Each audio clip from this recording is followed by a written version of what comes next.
राज्यात जी आर काढता येत असेल असं जर मत जमत असेल तर त्यांनी ती कमिटी नेमली आणि म्हणून आम्ही त्याच्यावर समाधानी आहोत। सरकारला सर्टिफिकेट देता येतात जसे काही राज्यांनी दिले, त्याचा अभ्यास करून तुम्ही आम्हाला राज्याचं सर्टिफिकेट द्या, केंद्रामध्ये शिफारस वगैरे करण्याचा विषय। आता सरकारने CM दोन DCM आणि ह्या सगळ्यांच्या उपस्थितीत, धनगरच्या नेत्यांच्या उपस्थितीत सरकारने शब्द दिलेला आहे की आम्ही 2 महिन्यामध्ये हा विषय जो आहे तो विषय आम्ही मार्गी लावू।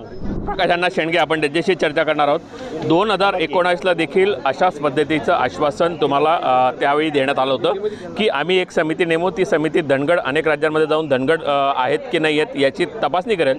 ती समितीचा अहवाल देखील आला होता, पण आता पुन्हा तेच सरकारने सांगितलेलं आहे। हो, मी या समितीवरती मी सुद्धा तेच भाष्य केलं। यापूर्वी अशीच समिती जी आहे ती 4 राज्यात जाऊन आलेली आहे, बिहार, ओरिसा अशा आणि झारखंड या 3 राज्यामध्ये महाराष्ट्राची कमिटी यापूर्वीच गेलेली आहे आणि त्या कमिटीचा अहवालसुद्धा या ठिकाणी आलेला आहे।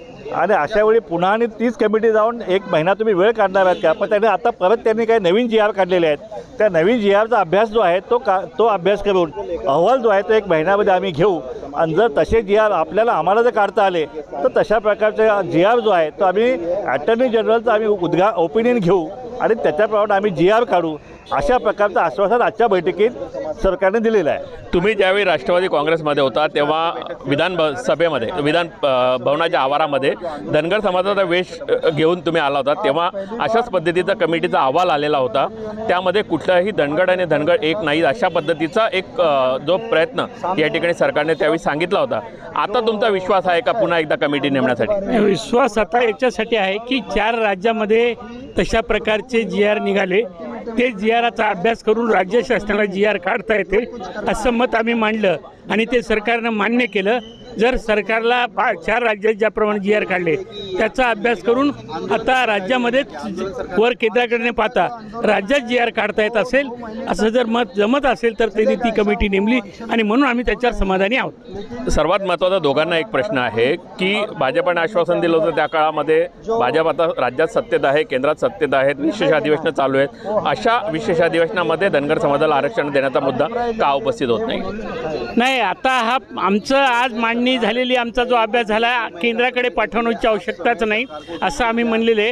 राज्य सरकारला सर्टिफिकेट देता येतात जसे काही राज्यांनी दिले, त्याचा अभ्यास करून तुम्ही आम्हाला राज्याचं सर्टिफिकेट द्या, केंद्रामध्ये शिफारस वगैरे करण्याचा विषय आता थांबलेला आहे।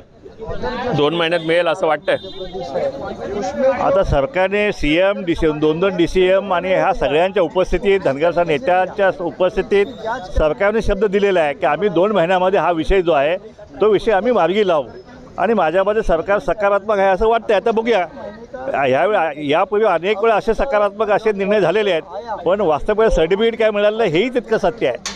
नक्कीच प्रकाश शेंडगे म्हणत आहेत की यापूर्वी असेच आश्वासन देण्यात आले, पण सर्टिफिकेट जे आहेत ते अजून हातात मिळाले नाही आणि आता तेच होतं की काय असा प्रश्न त्यांनी देखील उपस्थित केला आहे। पुढे जर्नलिस्ट कृष्णासह प्रफुल्ल साळुंखे, लेट्स अप।